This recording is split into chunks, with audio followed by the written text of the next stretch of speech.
Welcome to New Ideal, the podcast of the Ayn Rand Institute. I'm Sam Weaver, a junior fellow at ARI. Ayn Rand was an admirer of the Romantic school of art. She considered her own works to be in the tradition of the Romantic school, and she wrote a book in which she talked a lot about Romanticism called The Romantic Manifesto. Today, I will be interviewing a couple of experts to talk about Romantic art and Ayn Rand's relation to Romanticism. So I'll introduce now my guests for this show. We have Dr. Harry Binswanger, who is a member of ARI's board of directors. He was a longtime student of Ayn Rand and a friend of hers. He's the author of many works and courses on philosophy, including the book How We Know. And relevant for this discussion, he wrote a chapter on the objectivist aesthetics, art and the needs of a conceptual consciousness, in the book A Companion to Ayn Rand. And my other guest is Shoshana Milgram, associate professor of English at Virginia Tech. She has also written many essays and given many talks about Ayn Rand, Ayn Rand's life, her works, and the works of many other authors, including authors in the Romantic movement like Victor Hugo. Both guests are also members of the Ayn Rand University faculty, and they will be speakers at an upcoming conference this fall about Romantic art called Resurrecting Romanticism, Celebrating Romanticism in Music and the Visual Arts, which will be held in Spartanburg, South Carolina, October 7th through 9th. So we'll talk about Romantic art and Ayn Rand's relationship to it, and we'll give some preview of what you will learn if you attend that conference.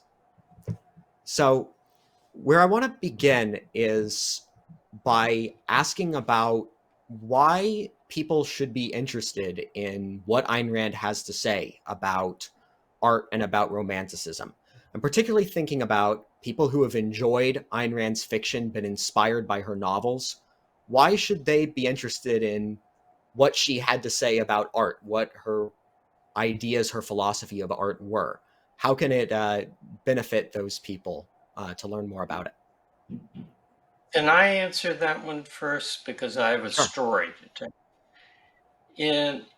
I first read Ayn Rand in 1962, but a little less than a year earlier, I went after high school in 61 to Europe.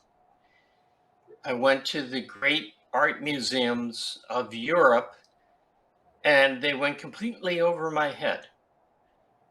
I was only interested in non-objective modern art because I loved anything modern. To me, that meant the future and technology and progress. So I looked only at, aside from some obedient glances at the Sistine ceiling and so forth, only at the what I would now regard as non-art.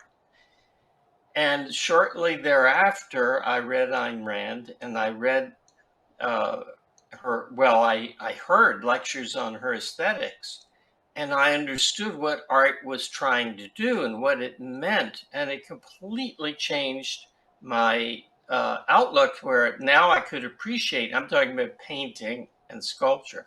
Now I got them, and when I went back to Europe some years later, I was overwhelmed by what I saw.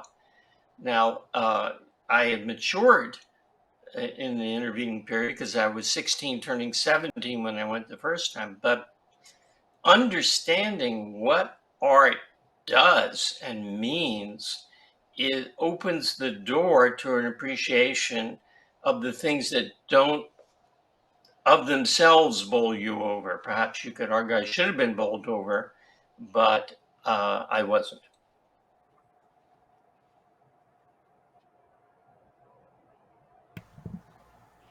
Okay. Well, I don't have a story about going to Europe and not understanding things, but I think that there are maybe two ways to think about why it's interesting and valuable to understand, to read, to think about what Ayn Rand had to say about art.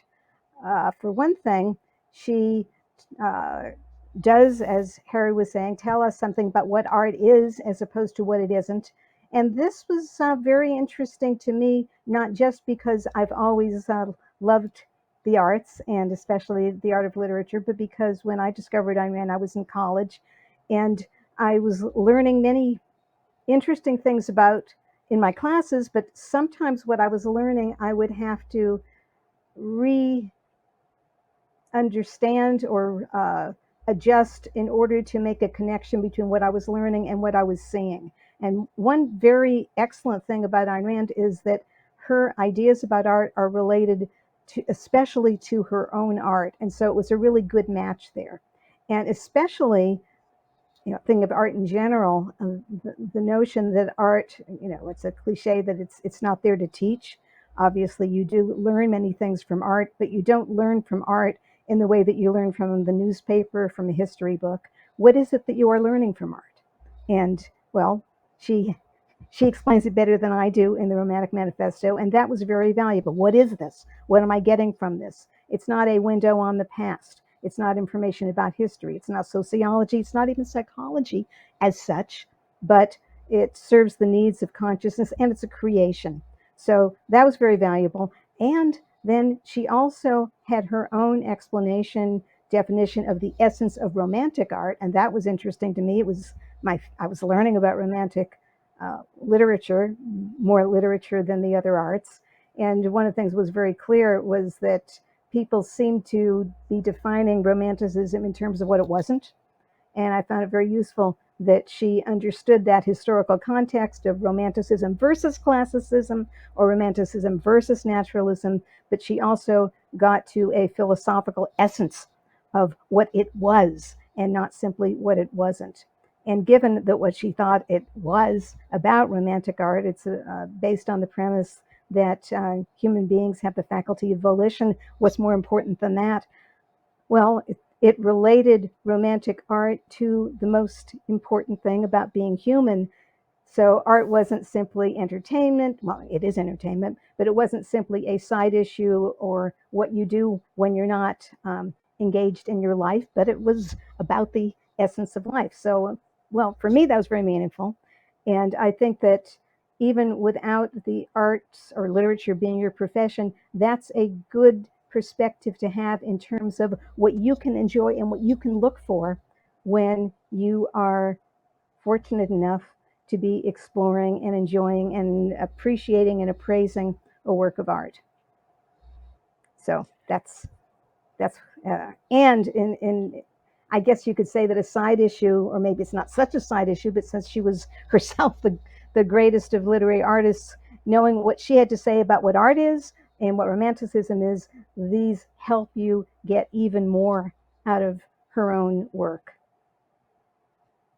which is a blessing, which is one of the reasons why you can read it for 50 years and not finish. I taught a class on aesthetics. I took a class on aesthetics, the philosophy of art, in college, and I was amazed at how little there is known except for the two giants, Aristotle and Ayn Rand. But the rest of the history of the philosophy of art is pathetic. It doesn't have hardly any relationship to what you see in the visual arts or hear in music. And the meaning of it all is just missed by most of the standard aestheticians. So I think it's really worth getting acquainted with Ayn Rand's philosophy of art. And Aristotle's Poetics, a very short essay, is among his greatest works. Yeah, so both of you have mentioned some of Ayn Rand's insights into art already, and one thing that I think has come up already is her view that art is a need of our consciousness. And I think maybe for people who aren't as familiar with her philosophy of art, that might be a good place to start in understanding, why she views art the way she does and why she finds romanticism to be such a great value. So why does Ayn Rand think art is something we need? What's her explanation of that? There are Well, two. Go ahead, I really think Shoshana. I really think that people should just read what she has to say instead of getting my because I mean I could open up the book and read it to you, but quite seriously, Yeah, I one was of the things going to I do don't that. like to do is to filter. So you can filter if you want, but really, people are interested. Go read the Psychoepistemology of Art. She's got a definition of art. She talks about how it serves the conceptual needs of the cognitive faculty, contemplating outside yourself, your values, integrated some of man's basic values. But she says it, I mean, I'm obviously quoting there, but she really does it so much better that it almost feels, to just quote it, is inadequate as summarizing a work of art itself and saying, well, in 3 sentences, this is what it is. So, Harry, you can give it a try, but I Yeah, really think you I'm should just go and going read it. to. I'm going to jump in where wise men fear to tread, because I'm going to talk. I'm just going to talk on the meta level, as you call it, on a level of abstraction larger than the actual theory, which you have to look at. There's two sources of need for art in her theory. One is emotional, one is inspiration, emotional fuel, she calls it. And there's an explanation that's very beautiful about how art can prevent you from losing your bigger perspective in the vicissitudes of daily existence. The other is psychoepistemological, and that has to do with the fact that our most important abstractions are abstract. So we have a need to see them concretized, made concretely real. So there's a cognitive need and an emotional need that art fulfills. Of course, they're two sides of the same coin.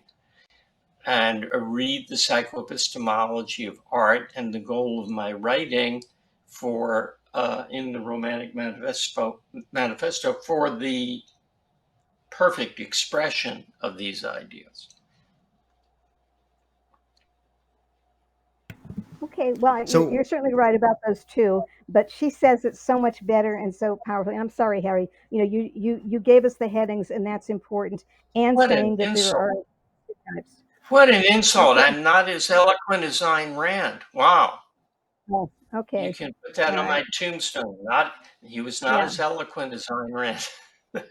Right. Well, I certainly am not either, which is why I don't want people to take us as a substitute for Ayn Rand. You've got to read sure. Ayn Rand. Yeah, I agree with that. I think people want to really immerse themselves in these ideas. They should read the Romantic Manifesto to really get her whole presentation. But I think it's still good for us to set the context for the conversation about Romanticism, to say a little bit about why she thinks art is a human need, and maybe we can now go from that to um, Shoshana. You mentioned a few minutes ago her view that Romanticism is based on the premise that we have free will. So I'm interested in how that conceptualization of what is Romanticism as a type of art, how that relates to those issues of why we need art. Like, why does having free will affect those values that we can get from experiencing art?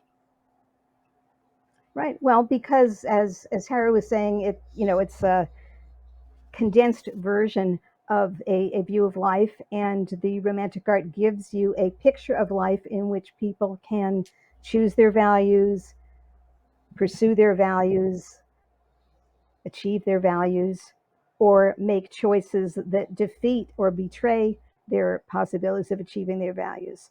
As I keep using that word values, but the notion, values and volition are related. That's Volition is about making choices, about pursuing values, and romantic art is about life. I think she motivated and dominated by values, in which choices are uh, effective and important, and she calls it a moral sense of life.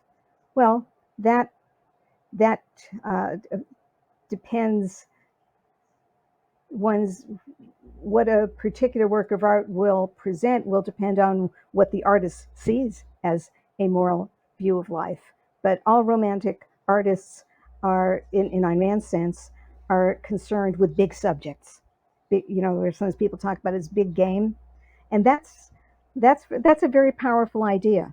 That this is important. It's about what's important, and that you should be spending your time with, and of course, for her, even a small subject could in fact be about what's important. One of her early short stories, you probably know this one, it was called Good Copy. And it doesn't, I mean, it's not like her novels about the whole state of the world, but it's about life being worth living and being interesting. So these are small concretizations of the pursuit of values, but they're important. They're important because when you present them in a shaped form, and art is shaped, then what you're saying is you can look at this, you can think about it. Here it is for you to contemplate. And that's exciting. Now, so I'm talking about literature, not talking about painting and music. And one of the virtues, I think, of the conference is that you're going to be hearing from people who do know more about these things than I do, and will make connections between the points Ayn Rand makes about art and about her own art and literature, and how these principles are at work in nonverbal art, which is going to be an extension and something new and something that she wrote about. She mentions, there are a lot of references in here, including the Art and Cognition article. It has quite a bit about the other arts, but there will, so to speak, be more concretes and more illustrations of that in the days we're going to spend in Spartanburg than we're accustomed to seeing, and I'm looking forward to that. That sparks a couple of thoughts that I'd like to go into. First, I think we ought to give some concrete examples of romanticism in the various fields. And in literature, of course, Ayn Rand's own novels, but something like Cyrano de Bergerac, which many people are familiar with, is certainly romantic.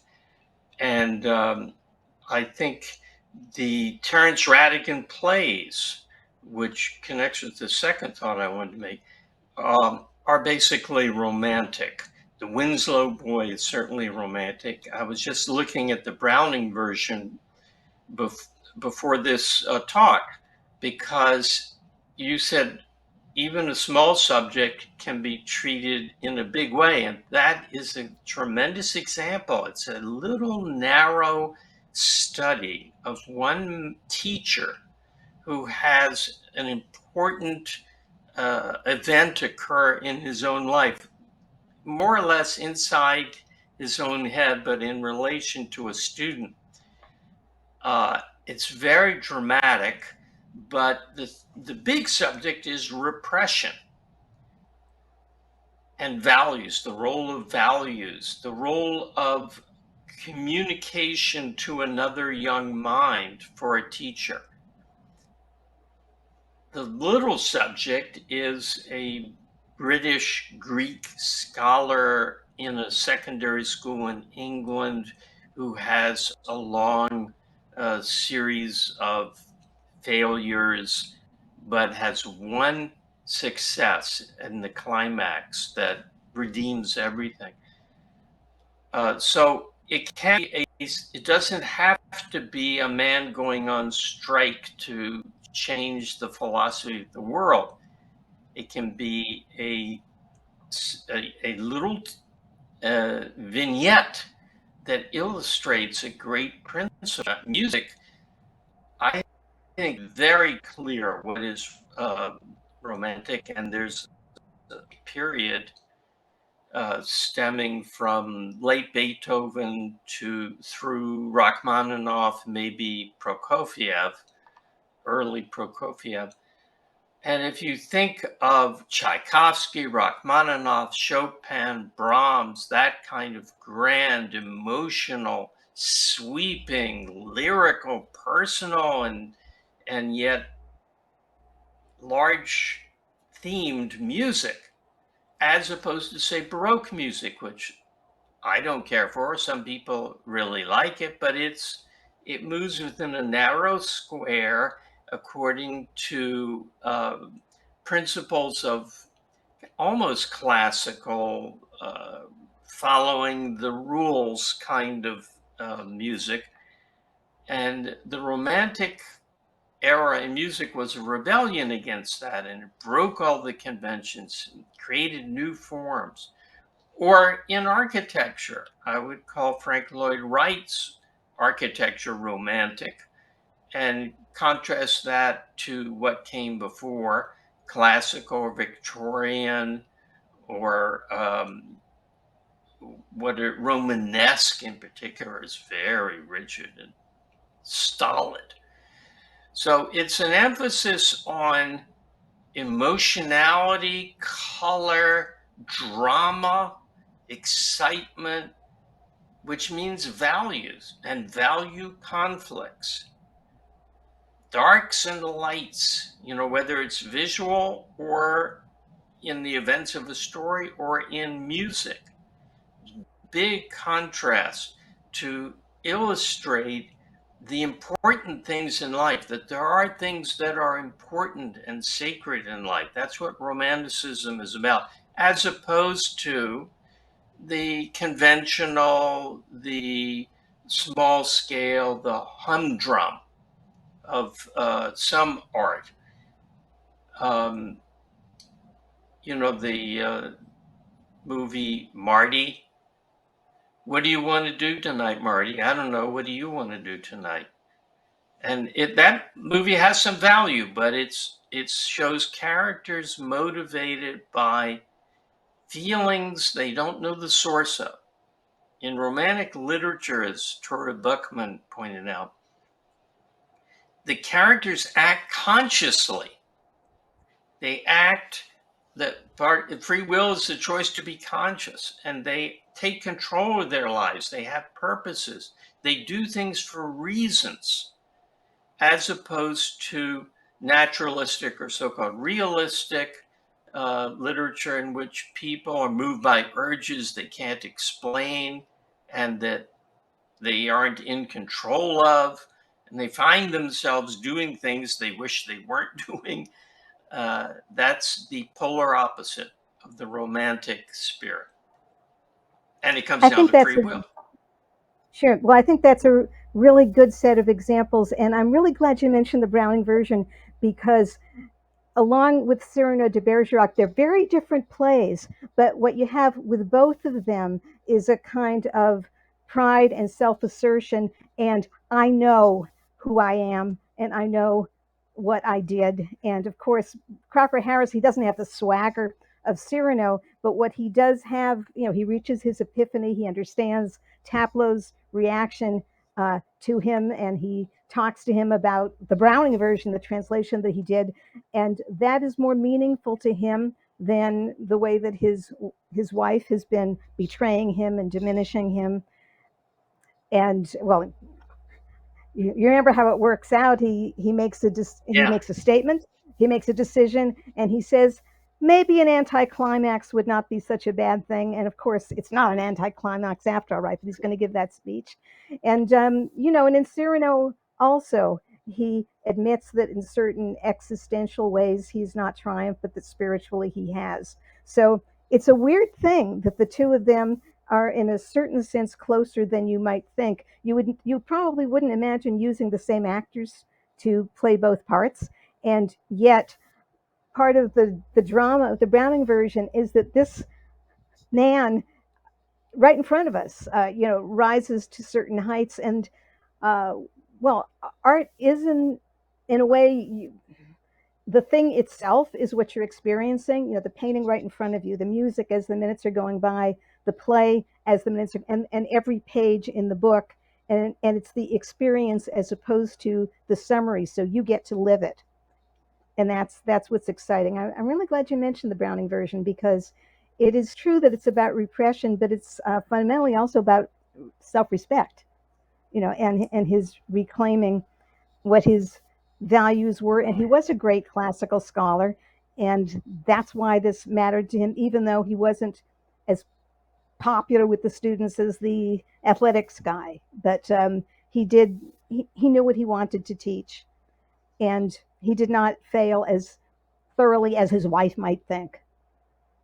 A lot of I things she thought doesn't know. something that's fascinating in looking back at it that I didn't remember was that the wife makes a statement to the friend that I don't want to give it away, but the act of a student that Crocker Harris breaks down and sobs over in gratitude was maybe a phony.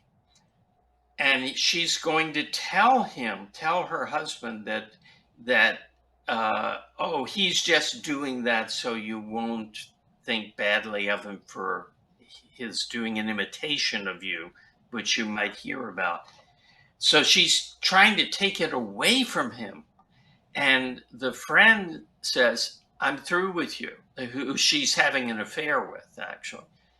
And she can't believe it. But suddenly, he completely changes. If you're capable of this, taking away the one shining moment in a man's whole life, you are a monster. And I don't want anything to do with you. And I thought that was a great concretization of the role of volition and of conscious thinking in the course of one's life. Yeah, and he offers his allegiance to the man, to Crocker Harris. So I guess what you could say there is that you've got Crocker Harris, and you've got his wife, who is a negative example, and both of them are inspiring in different ways. Except that the wife inspires if I've got to stay away from her, and she is completely evil. She's a dream killer, and you have the notion, and Crocker Harris as well. She also is disappointed, but that doesn't justify what she's turned into. And so, as you say, the lover is through with her. And In an instant like yeah, that. I mean, it's a short play, and yet everybody's interesting. Taplow's interesting, the student. Yeah. But I think that what you said before, which is true, is that even a subject that might superficially appear to be small, the characters can rise to the occasion and be extraordinary in the moment we see them. And that's one of the things I've always thought of as something that emphasizes volition as important and effectual, and it matters. It affects things. It's not just that people can sit there and deliberate, but that what they decide matters. It's as if sometimes there's a spotlight on the moment of choice. Yeah, that's good. Yeah. Now, of course, when you're looking at music, it's going to be different, which is something I'm expecting to hear more about.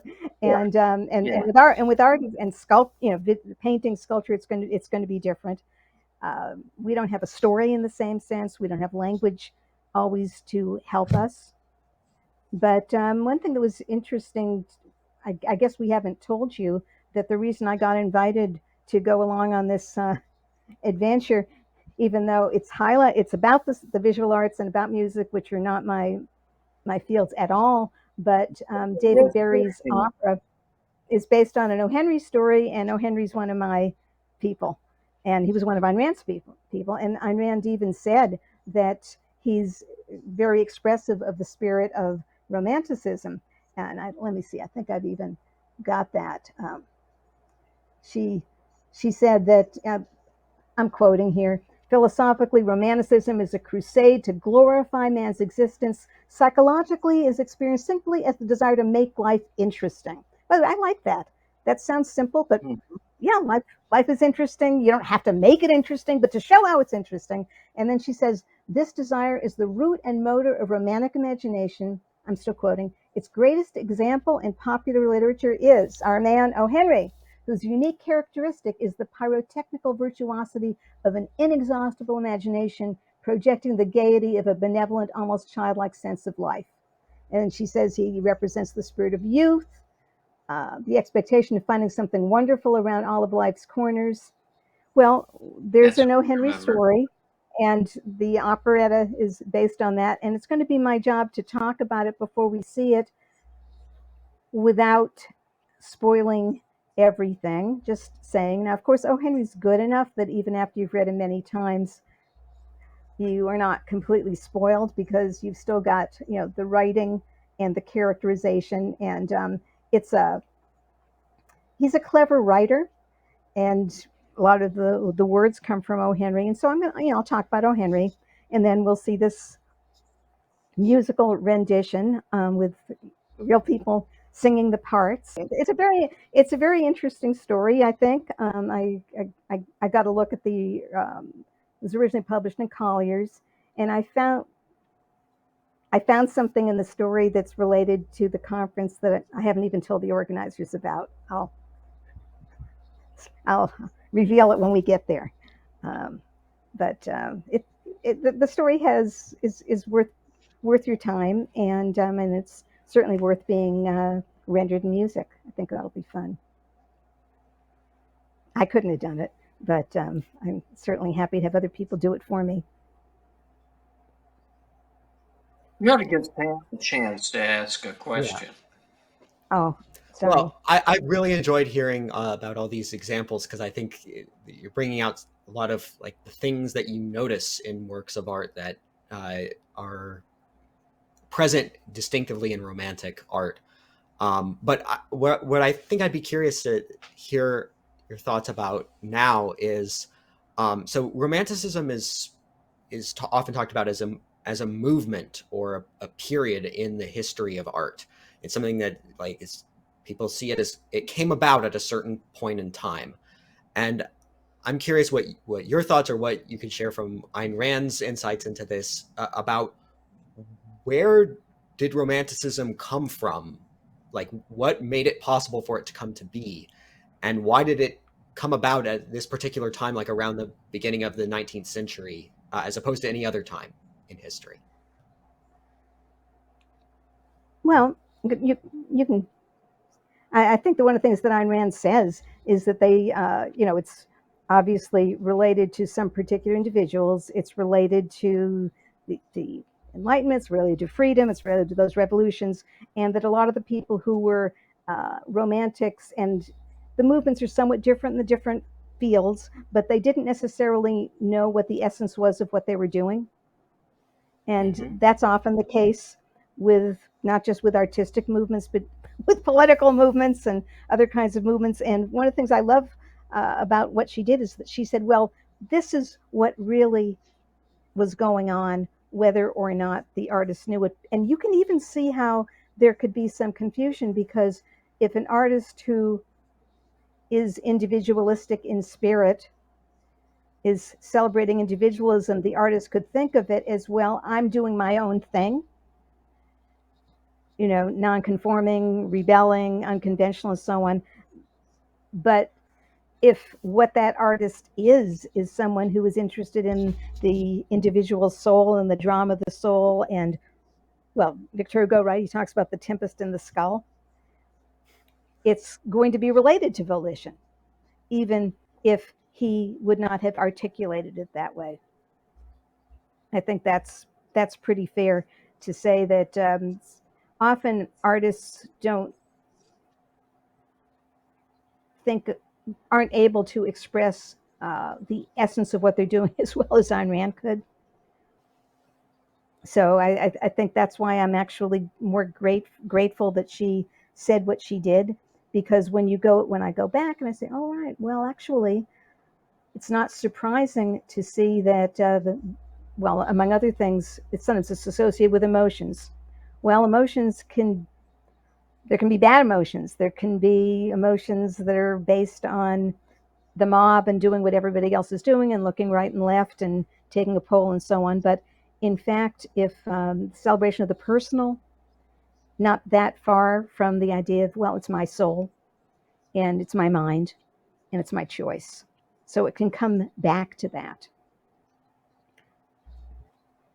I think that's one reason why she's not completely off the map in what she's saying, even if what she expresses is not what the others. And partly also there's something of a vacuum in that if you look up definitions of romanticism, you see many different things. One that I always thought made some way of capturing it is that it's beyond, it's the extreme, it's beyond coloring outside the lines, but that can also be a negative thing.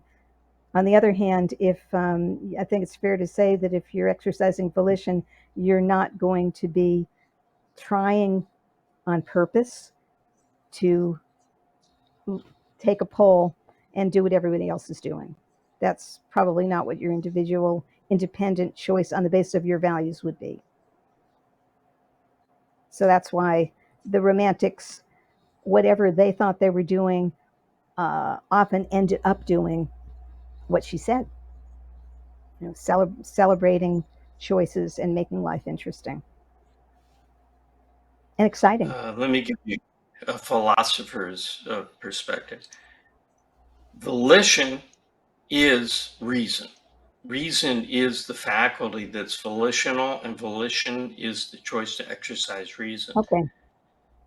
At this period, reason had triumphed over religion. That's the Enlightenment. It's called the Age of Reason. Since then, we've backtracked. But at that point,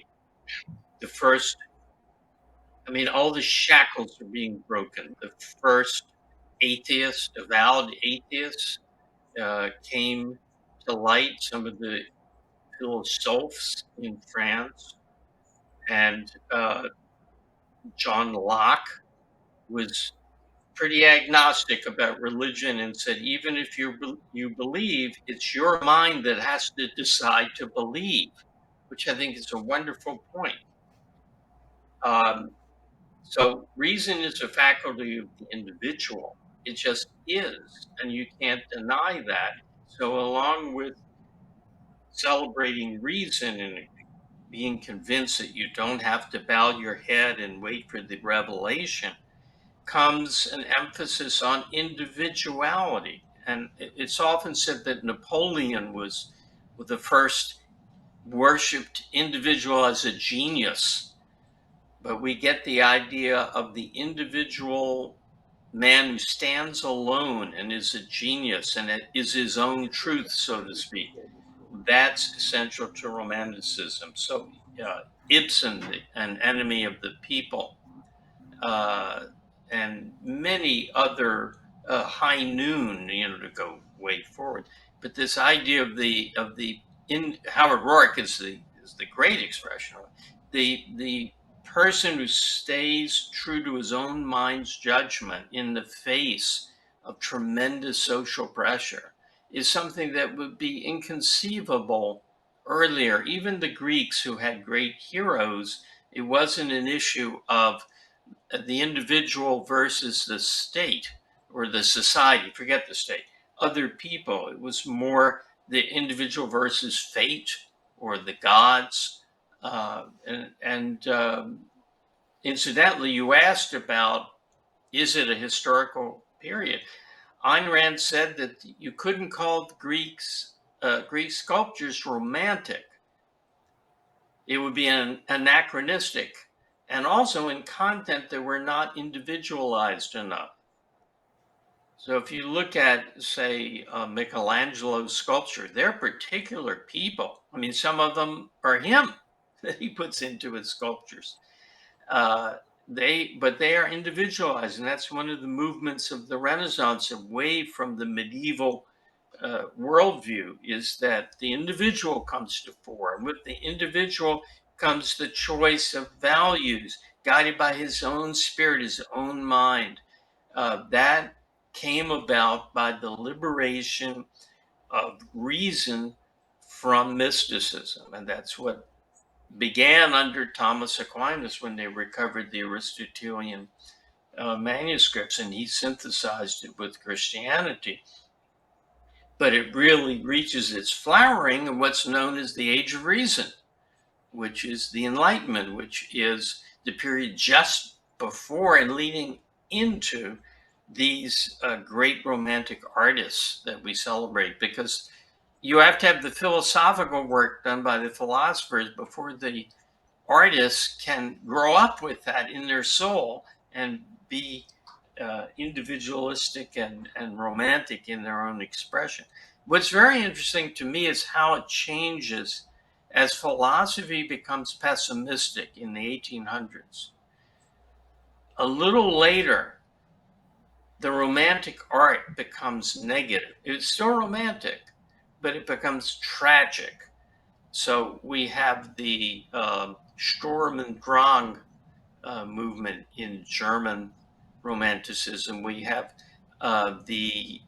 even the later Beethoven becomes turgid, and that's much earlier. But you don't have things like the Butterfly Etude anymore as you go into 1870, 1880.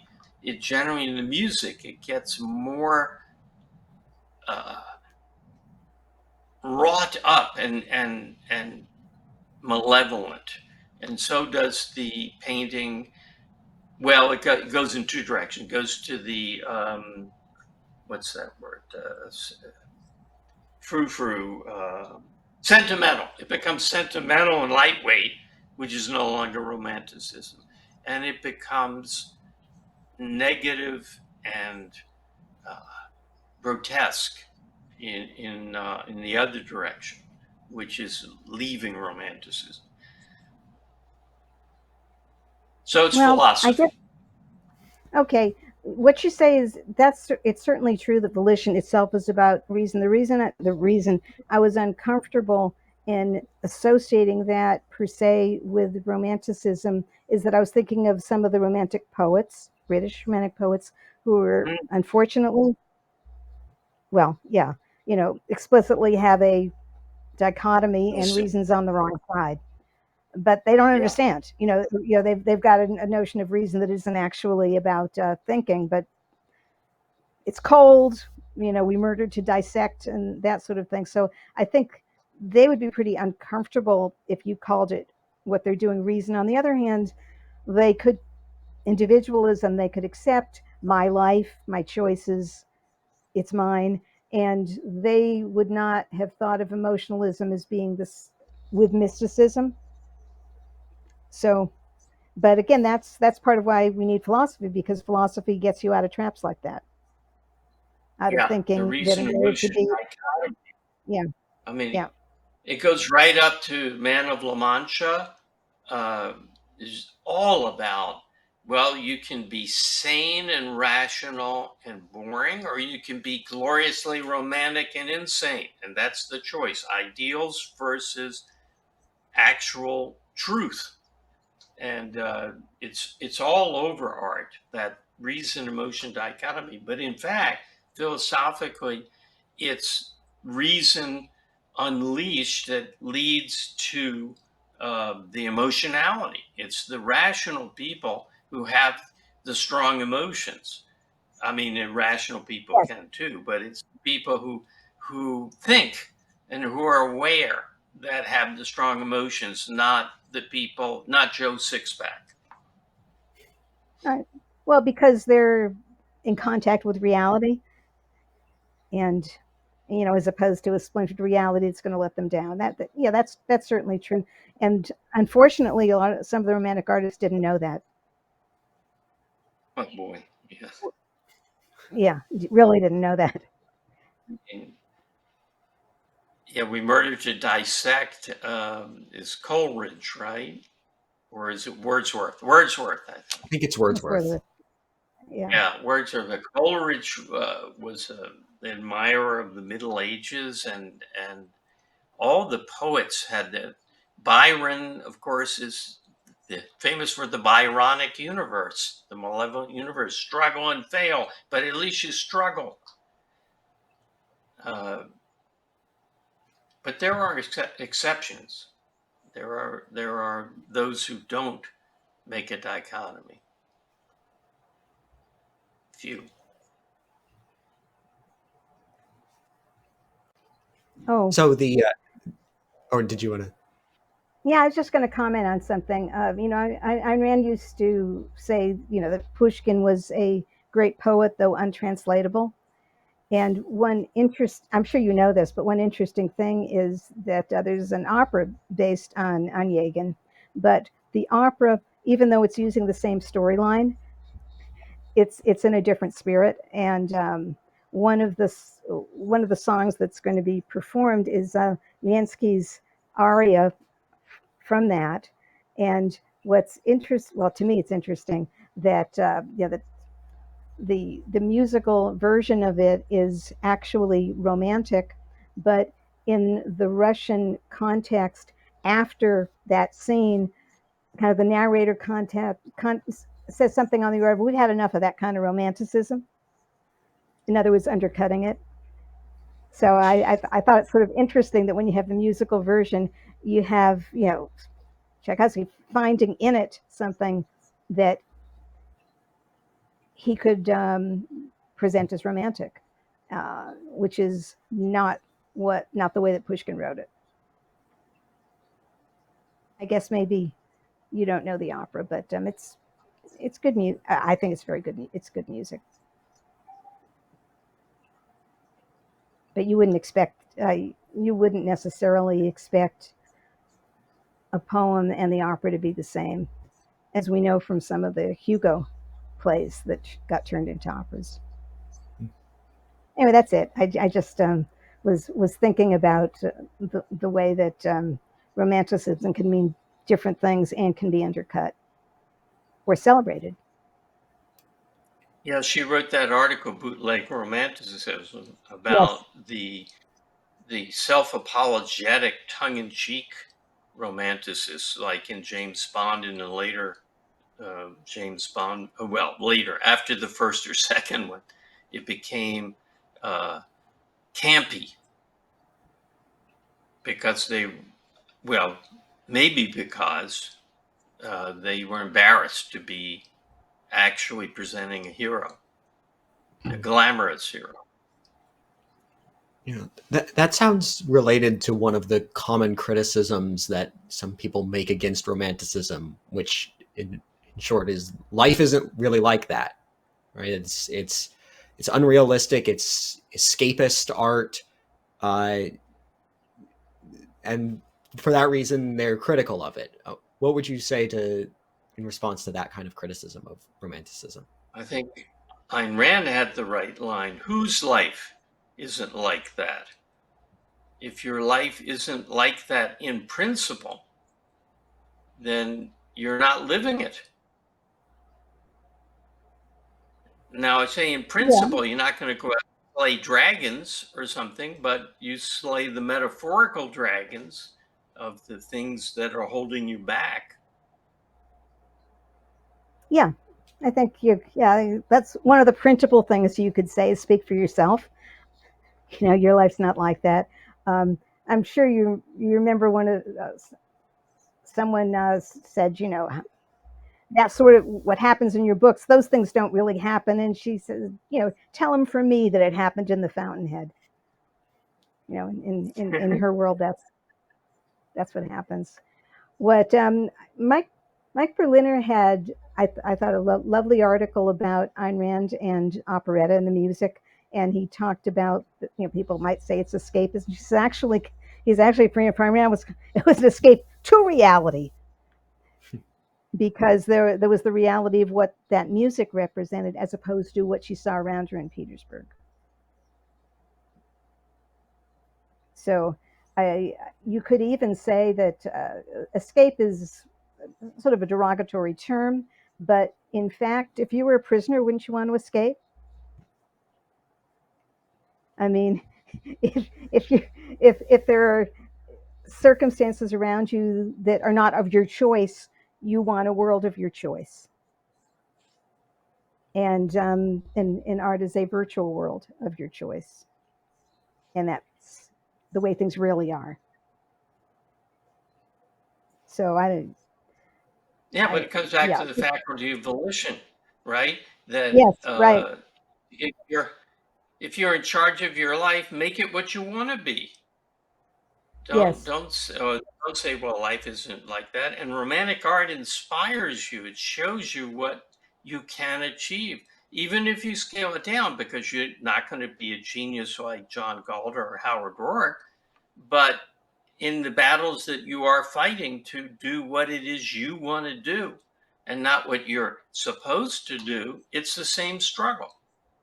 And it's inspiring to read about the great achievers who triumphed despite overwhelming odds against them. I think we need to also understand that some romantic art and literature certainly does involve tragedy where people make wrong choices, but that's part of how it works. That if you get to make choices and you make wrong choices, there are going to be consequences, and there, there are no get out of hell free cards. I mean, if you betray your values or make wrong choices, there are going to be problems, and that's us. Some romantic artists did give us tragedies in which people took a wrong course and had the consequences. But that also is a picture of a world in which values matter and loyalty to your values matters and betrayal of your values matters. You can't say that doesn't count. It does count. Everything counts. That's one of the great things about art, right? It's stylized, it's selective, everything counts. Yeah, Everything that's Shoshana, included. Mm-hmm. yeah, Shoshana, you recently taught a course in the Ayn Rand University on Dostoevsky's Crime and Punishment, and that strikes me as that might be a good example of what you're talking about there, Yeah. because Ayn Rand considered Dostoevsky a romantic artist, right? Even though you wouldn't really read Dostoevsky and think this is inspiring. I admire these people, or at least not primarily. No, Crime and Punishment is not a how-to book. You're not supposed to read Crime and Punishment. Just saying. Well, you don't want to be like Raskolnikov, but you see why Raskolnikov got to the position he was in through the thinking he didn't do. Okay, and Dostoevsky is another one of these, unfortunately, who is explicitly attacking reason, and it's because he doesn't understand what reason is. And he, if you remember, well, if you've read the book, there's a scene near the end where Raskolnikov has a dream about a world in which people are sure that they're right when they aren't, and it's quite destructive. Well, Dostoevsky thinks that can happen. People can think, and the more thinking they do, it ruins their lives, which of course is not true. But yeah, Crime and Punishment is it's very interesting because it takes a while to see how Raskolnikov acted as he did and why he acted as he did, and his initial explanations are not consistent with what he says later on. So as they say, it's not a whodunit, it's a whydunit. But absolutely, he doesn't just get hit by a truck. It's not a novel of arbitrary suffering, and in general, in romantic art, the arbitrary, or what I'm used to call the accidental, is minimized. And what's important would be the choices that people make on the basis of their values and on their ability to hold on to what's important in such a way that they get what they want or don't, as for example Wynand in Fountainhead. Tragic. So the conference is called Resurrecting Romanticism. And so that sort of implies that Romanticism has died in some way, but that it can come back, that it can be revived. And I'm curious what your thoughts are on where did it go, if it went somewhere, why did it go away, and what would it take for us to see it come back again? Well, I think that in some ways you could say that great works of art, they didn't get destroyed, they're still here, but that there's sometimes a cynical attitude, and things that ought to be appreciated are not appreciated enough. So I guess that's the way I think about it, in that even artists I think of as major, Victor Hugo's major, he's a big hero of French literature, but he's not read as much as he ought to be. I mean, my goodness. So I think that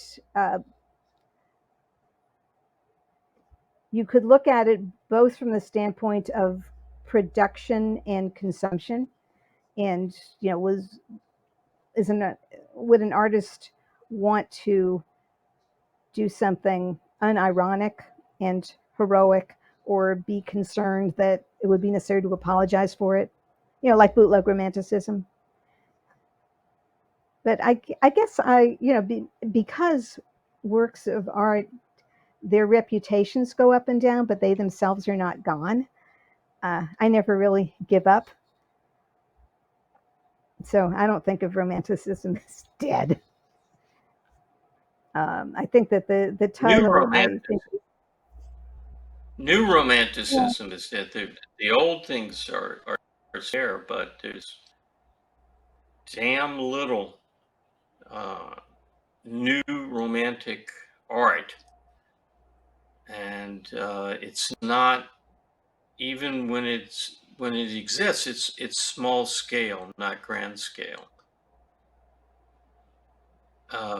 What could you point? I'm trying to think. Well, Capoletti, who I was going to show until I learned we can't share a screen, but I could turn the camera, but I think that's a little awkward.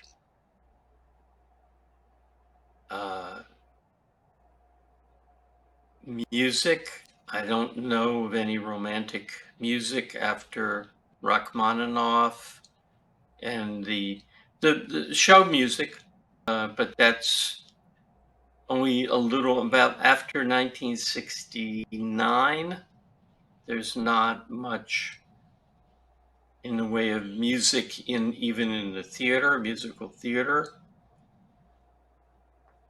Maybe Andrew Lloyd Webber and Les Mis productions. The production had some good music. That's not his show.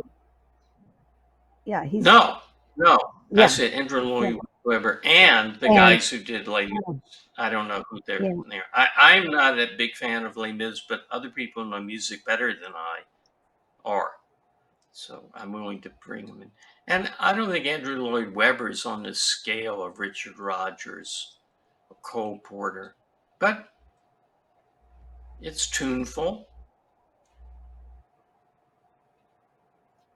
So yeah, I think there's no new romantic art.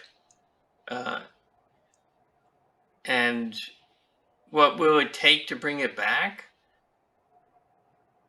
People growing up with an understanding that they are in charge of their own lives, which means a better educational system, and the unaccountable emergence of entirely self-made people, which you cannot predict.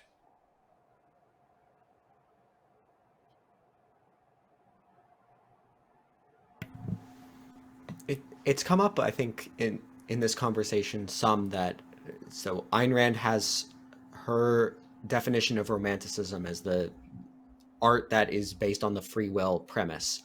Her essay, What is Romanticism? I think she talks mainly in there about literature. But we've been talking about romanticism in literature and in other forms of art. I'm curious how you're applying that idea of the free will premise outside of literature, where I can see it as like, do the characters have control over their own choices or not? Well, since I'm the one who's doing it, let me wait in here. It is difficult to do it in painting. I just have a sense that some paintings are presenting larger than life ideal concretes, and the same in sculpture. How that relates to the faculty of volition, it's only from the fact that you can't have somebody who is a self-made soul unless you can make your own soul. So it's kind of by deduction.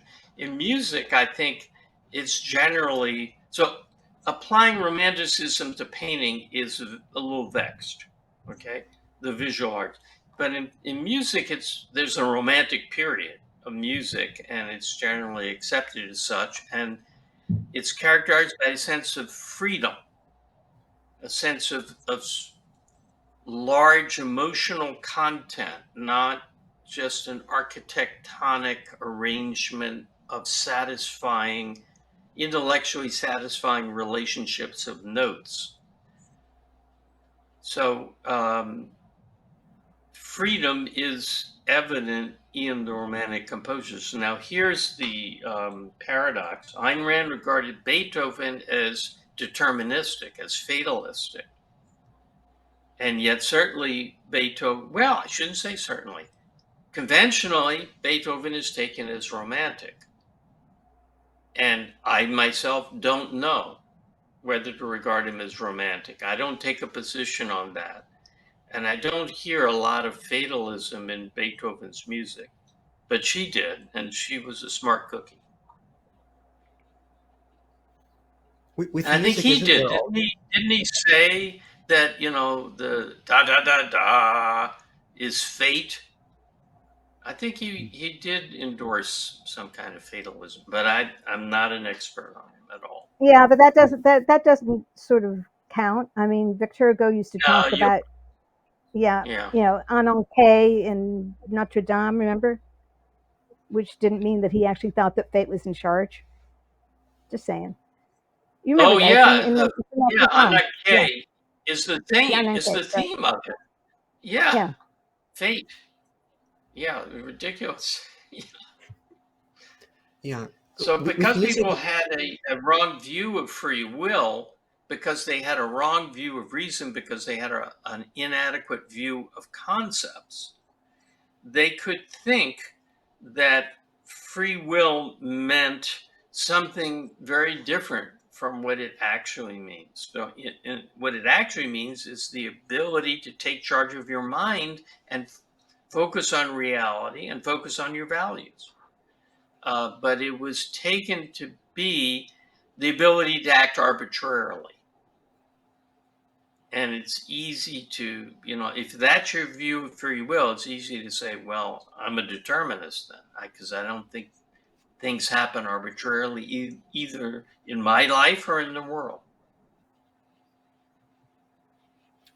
with music, isn't there also an issue that Ayn Rand thought we don't have an objective vocabulary for how music works, and so there's some uncertainty as to the meaning and evaluation of a work of music. I think, Harry, you're planning on talking some about that, if I'm correct. Mm-hmm. Yeah. She said it's every man for himself until an objective aesthetics of music has been defined, and it hasn't. But I think we can do something in that direction. I don't know it'd be sufficient to say fatalistic or volitional. well, I certainly am not able to resolve this issue, but she does talk about intelligibility, and it's possible. Visual arts can be intelligible, and music can be intelligible, and you can follow it.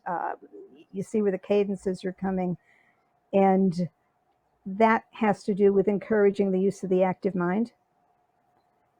The essay she added to the Romantic Manifesto for the paperback Art and Cognition, she talks about art as stylizing one's consciousness and as a psychopathological matter, and how you learn to understand things. So it's related to volition, which is about how you use your mind, but the technical connection and how that is applied and what the examples would be and what the progression would be and so on, it's something she didn't explain, and not something I could explain, but that I think would be important and useful. to understand and to appreciate, especially with examples. That'd be a good subject. Maybe you'll help us with that, Harry. Yeah, music has to be intelligible without complete predictability. So great music, you think, oh, when you listen, oh, I wasn't expecting that, but now that it's happened, it makes complete sense. That's what great music does. And what boring music does is make you say, yeah, of course it would go there, and of course it would go there, yeah. And there's no challenge to it intellectually. Yeah, same old. Mm-hmm. So, if people want to learn more about Romanticism in music and the visual arts, of course, that's what the Resurrecting Romanticism conference is about. I would love to hear a preview of some of the things that you're looking forward to, or things that are going to come up at that conference that people might be interested in, signing up to see for themselves. Well, the aesthetics of music is definitely going to come up. And that's a fascinating topic that Ayn Rand had a hypothesis about, and I have a supplementary hypothesis about. I think it's supplementary. I hope it's not contradictory, but I don't think it is. And composers are going to be there. At least one, David Barry, is a composer, and he's one of the organizers of the conference, and musicologists are going to be attending. So there'll be a lot of discussion about music and what makes it work, which is, I think, really fascinating topic. And performances, because not just about, but to actually hear it, and Rachmaninoff and Tchaikovsky. And there's, I think, up on the website, there's probably a list of what's going to happen at the different. That's not my part. That's the part I'm just going to sit and enjoy. I'm not presenting it.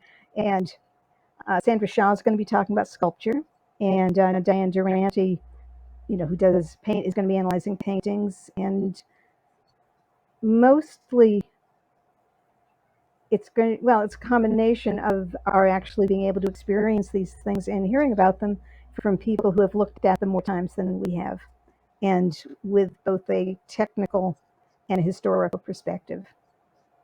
And it's no concurrent scheduling.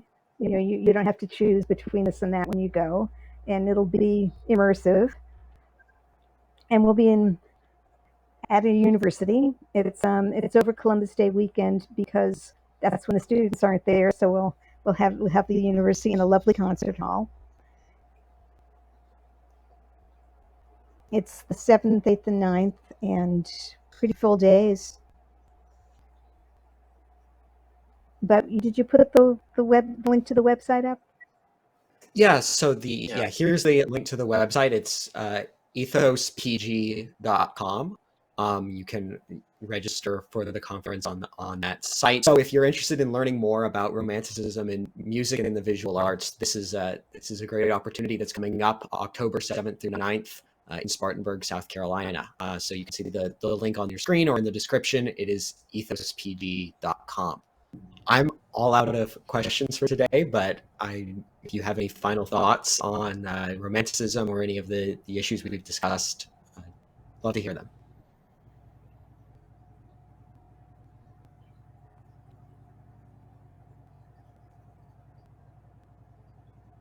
Well, I guess a final thought that I had is that one of, I'm in literature, I teach literature, and one of the reasons I like doing that is that I do get to pick things I like, good stuff. I mean, when you teach history, you got to do everything that happened, but when you're doing art, you can concentrate on the good stuff. And it appears to me this conference is going to be 3 days of the good stuff, and with a perspective, and from people some of whom are practitioners, as well as knowledgeable aestheticians and observers. So I'm looking forward myself to going, and some of the questions that you asked that I couldn't answer about, how do we see volition in visual arts, that other people will be able to answer better than I could. I hope. All right. Those were all the questions I had for today, but I did want to share a couple of resources if people want to learn more about Romanticism and Ayn Rand's view of it. Of course, we've already mentioned the conference, the Resurrecting Romanticism Conference in Spartanburg, South Carolina. The URL, I've mentioned it already, ethospg.com. It's on your screen, and it'll be in the description as well. That's October 7th through 9th. Also, as we said earlier on in the discussion, the best resource if you want to learn about Ayn Rand's theory of art is to read what Ayn Rand had to say about it. And where she said a lot about art is the Romantic Manifesto.